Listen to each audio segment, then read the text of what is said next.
శ్రీ లక్ష్మీ నరసింహస్వామి జ్యోతిష్యాలయం. మీకు తీరని ఎటువంటి సమస్యలున్నా పూజారి గురువుగారిని సంప్రదించండి. ప్రేమ, పెళ్లి, భార్యాభర్తల సమస్యలు, స్త్రీ పురుష వశీకరణం 100% గ్యారంటీ. ఇక ఇల్లు, భూమి సమస్యలు, సంతానం లేకపోవడం, నమ్మిన అమ్మాయి లేదా నమ్మిన అబ్బాయి దూరమయ్యారా? అయితే లక్ష్మీ నరసింహస్వామి పూజారి గారిని సంప్రదించండి. ప్రత్యేకమైన పూజలు చేస్తారు. నమ్మకంతో గురువుగారిని సంప్రదించండి. గురువుగారి యొక్క ఫోన్ నంబర్ 8897741766. ఓం సాయిరామ్. సమర్థ సద్గురు సాయినాథ్ మహారాజ్కి జై. సాయిబాబా భక్తులందరూ కూడా నమస్కారం అండి. సాయినాథుని ఆశీస్సులతో అందరూ కూడా సుఖంగా, సంతోషంగా, అష్టైశ్వర్య, ఆరోగ్య, అభివృద్ధితో ఉండాలని మనస్ఫూర్తిగా కోరుకుంటూ ఈరోజు ఈ వీడియోని మొదలు పెడుతున్నాను. ఈరోజు వీడియో ఏంటంటే, 2 నిమిషాలు నీ సాయి తండ్రి చెప్పేది మౌనంగా వింటే నీకే అర్థమవుతుంది బిడ్డ. ఇక గుడ్ న్యూస్ మీద గుడ్ న్యూస్ వింటూనే ఉంటావు అని మన బాబాగారు అయితే ఈరోజు మనకి చాలా చాలా అద్భుతమైనటువంటి సందేశాన్ని అయితే అందించారండి. మరి మన బాబాగారు ఈరోజు మనకి ఎలాంటి సందేశం అందించాలి అనుకుంటున్నారో ఆయన మాటల ద్వారానే విందాము. ఆయన మాటలు వినే ముందుగా ఈ వీడియో కనుక నచ్చినట్లయితే లైక్ చేసి షేర్ చేయండి. మరిన్ని వీడియోస్ కోసం మన ఛానల్ని సబ్స్క్రైబ్ చేసుకుని మాకు కొంచెం సపోర్ట్ చేయండి. మరి మన బాబాగారి సందేశం ఏంటంటే, బిడ్డ, నీ జీవితం అందమైన హరివిల్లులా మారబోతుందమ్మా. నీ బాబా చెప్పేది 2 నిమిషాల మౌనంగా విను, నీకే అర్థమవుతుంది. ఇక రాబోయే రోజుల్లో నీ జీవితం నందనవనంగా మారబోతుంది బిడ్డ. ఇక ఆనంద గడియలు మొదలయ్యాయి. అసలు నీ జీవితం అంటే ఏంటో తెలుసా తల్లి? ప్రాణం ఉండడమా, లేక ఆనందంగా ఉండడమా? పేరు ప్రతిష్టలు పొందడమా, లేకపోతే డబ్బు సంపాదించడమా? ఇది నా జీవితం అంటే. ఇవన్నీ నీకు ఉన్నా లేకున్నా సరే నీ జీవితాన్ని నువ్వు జీవించి తీరాల్సిందే తల్లి. జీవితం అనేది ఒక అనుభవం. అది అందరికీ మారుతూ ఉంటుంది. ఆ అనుభవమే మనిషిని మారుస్తూ ఉంటుంది, ఏడిపిస్తూ ఉంటుంది, ఒక్కొక్కసారి సంతోషపెడుతూ ఉంటుంది. అసలు జీవితం అంటే ఏంటి అన్న స్థితికి కూడా నిన్ను తీసుకువస్తుంది బిడ్డ. అసలు ఎందుకు ఈ జీవితం అని కూడా బాధ పెడుతుంది తెలుసా? ఇక నీకు ఒక విషయం చెప్పన తల్లి, ఆ దేవుడు సృష్టించిన మిగతా జీవుల్లో ఎలాంటి ఒడిదుడుకులు ఉండవమ్మా. వాటికి అవగాహన కూడా ఉండదు, బ్రతకాలనే ఆశ కూడా ఉండదు. ఎందుకంటే వాటికి తెలియదు ఎప్పుడు దేనికి ఆహారం అయిపోవలసి వస్తుందో అని. వాటి భవిష్యత్తు గురించి ఎలాంటి భయం వాటికి ఉండదు. సంతోషంగా జీవిస్తాయి. అది వాటికి అదృష్టమని చెప్పుకోవచ్చు. కానీ తెలివిగా ఉండే మనిషి మాత్రం విజయాన్ని సాధిస్తాడు తల్లి. దానికి కారణం తెలివితేటలు. కానీ బిడ్డ, తెలివి మాత్రం ఉంటే సరిపోతుందా? దానిలో నిన్ను చెప్పేవి కూడా ఉండాలి కదమ్మా. అదేంటంటే, ఎవరిపైన వారికి నమ్మకం ఉండాలి. ముందు నిన్ను నువ్వు నమ్మితే దేన్నైనా సరే సాధించగలవు.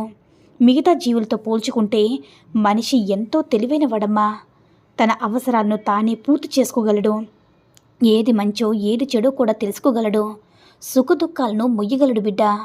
ఆలోచన శక్తి కూడా ఒక మనిషిలోనే ఉంటుంది. కానీ మనిషి కంటే బలమైనది ఏనుగు, మనిషి కంటే వేగంగా పరిగెత్తేది చిరుత, మనిషి కన్నా ఎక్కువ కష్టం చేసేది కూడా గాడిద. ఇలా మనిషి కన్నా బలమైనవి, వేగంగా ఉండేవి చాలా ఉన్నాయమ్మా. కానీ వాటన్నిటినీ కూడా ఒక మనిషి మాత్రమే నడిపిస్తున్నాడు. ఎందుకో తెలుసా? మనిషికి మాత్రమే బుద్ధిబలం ఉంది. కాబట్టి అడవిలో క్రూరంగా తిరిగే మృగాలు కూడా వాటిని పట్టి కూడా ఆడిస్తాడు. అంత మేధస్సు ఉన్నటువంటి మనిషికి ప్రతి ఒక్క దానికి కూడా అసూయ పుడుతూ తన జీవితాన్ని తానే నాశనం చేసుకుంటూ ఉంటున్నాడు బిడ్డ. అనవసరమైన ఆలోచనలు చేస్తూ తన యొక్క జీవితాన్ని దుర్బలం చేసుకుంటూ ఉంటున్నాడు. చూడు బిడ్డ, ఎలాంటి కష్టాన్నైనా సమస్యనైనా ఎదుర్కొనే శక్తి ఒక మనిషికి మాత్రమే ఉందన్న విషయాన్ని గుర్తుపెట్టుకో. ఎప్పుడు కూడా నమ్మకం అనే ఆకాశాన్ని నీ దగ్గర ఉంచుకో. ఆ ఆకాశంలో హరివిల్లు వచ్చినప్పుడు ఎంత అందంగా ఉంటుందో, అలాగే నమ్మకం అనేది జీవితంలో బలపడినప్పుడు ఆనందకరమైన జీవితం ఉంటుందమ్మా. స్థిరమైన నమ్మకాన్ని నీ మనసులో నిలుపుకుంటే నువ్వు దేన్నైనా సరే సాధించగలవు బిడ్డ. ప్రతి రాత్రి తర్వాత వచ్చే ఉదయం కొత్త రోజే అవుతుంది. ప్రతి క్షణం, ప్రతి నిమిషం ఎంతో విలువైనదమ్మా. ఈరోజు ఉన్నట్లు రేపు తప్పకుండా ఉండదు. ప్రస్తుతం నువ్వు ఏడవచ్చు, కానీ రేపు తప్పకుండా సంతోషపడతావమ్మా. ఇది విధి. ఇది కూడా శాశ్వతం కాదు బిడ్డ. కష్టాలన్నీ నీకే వచ్చని బాధపడకు. ఆ కష్టానికి తాత్కాలికం మాత్రమే. నిన్ను ఎవరైతే ఎగతాళి చేశారో వారు రేపు నువ్వు ఉన్నత స్థితికి చేరుకోబోతున్నావంటే వారు నీ వెనుక సలాం కొట్టడానికి కూడా వస్తారు తల్లి. ఆ తర్వాత చూసి నువ్వే వారిని చూసి జాలిపడాలి. అందుకే దేని గురించి ఎక్కువగా ఆలోచించుకమ్మా. నీ పూల తోట అంటే నీ పని నువ్వు చేసుకుంటూ ఉండు, ముందుకు వెళ్ళు. దేన్నైనా సరే మార్చగలిగే శక్తి ఆ భగవంతుడికి కాలానికి మాత్రమే ఉంది బిడ్డ. ఇప్పుడు నీ జీవితం ఎండిపోయిన పూలతోటలా ఉందని బాధపడద్దమ్మా. దానికి ఒక అందమైన పూలతోటగా మార్చడానికి నాకు ఒక్క క్షణం చాలు. అందుకు నువ్వు ఏం చేయాలో తెలుసా తల్లి? ఈ పకీరుపై కాస్తంత నమ్మకం ఉంచితే చాలమ్మా. ఇంకేమీ వద్దు. నిజాయితీగా నమ్మకంగా ఉండు. నీకోసం నువ్వు నిజాయితీగా ఉండు. ఇక నీ కష్టాలు బాధలన్నింటినీ కూడా నేను తీరుస్తానమ్మా. ఈ రోజు నుంచి ప్రతి క్షణం కూడా నీకోసమే జీవించు. నేను ఎప్పుడు కూడా నీతోనే ఉంటాను. ఎక్కడికి వెళ్ళనమ్మా. నీ జీవితం నా చేతిలో ఉంది. దానిని ఒక పూల తోటలా మార్చి నీకు అందిస్తాను. నువ్వు కోరిన కోరిక, నీ సంకల్పం చాలా గొప్పది బిడ్డ. దాని ముందు ఎవరు నిన్ను కృంగదీయాలనుకున్నా సరే అవి దేనికి కూడా అంటనివ్వను. అలా అంటనివ్వకుండా చూసుకోవడమే కదా నీ సాయి తండ్రి యొక్క బాధ్యత. సాయి సాయి అని నువ్వు నన్ను ఎప్పుడు కూడా పదే పదే స్మరిస్తూ ఉంటావు. నన్ను మనస్ఫూర్తిగా వేడుకుంటూ ఉంటావు. నన్నే నమ్ముకున్న వారిని నేను ఎలా వదిలిపెడతాను చెప్పు తల్లి?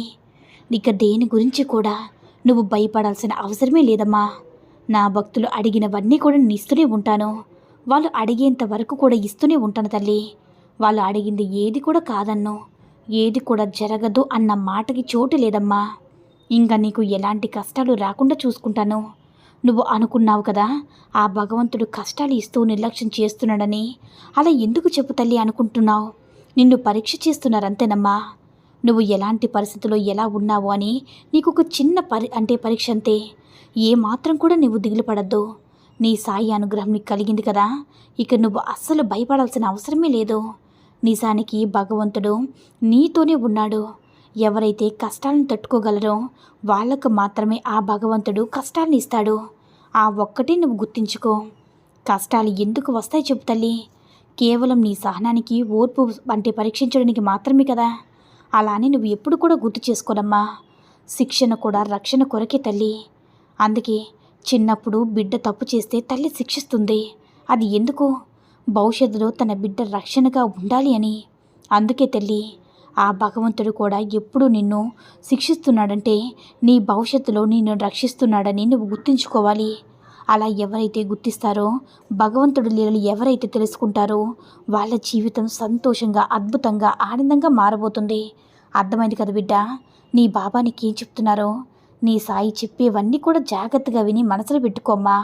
అవి పరీక్షించడానికి కానీ నిన్ను బాధ పెట్టడానికి కాదు తల్లి. నీ యొక్క లక్ష్యాన్ని గట్టిగా ప్రయత్నించు.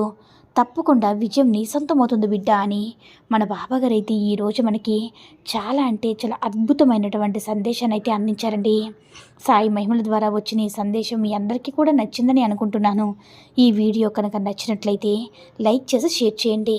మరిన్ని వీడియోస్ కోసం మన ఛానల్ని సబ్స్క్రైబ్ చేసుకొని మాకు కొంచెం సపోర్ట్ చేయండి.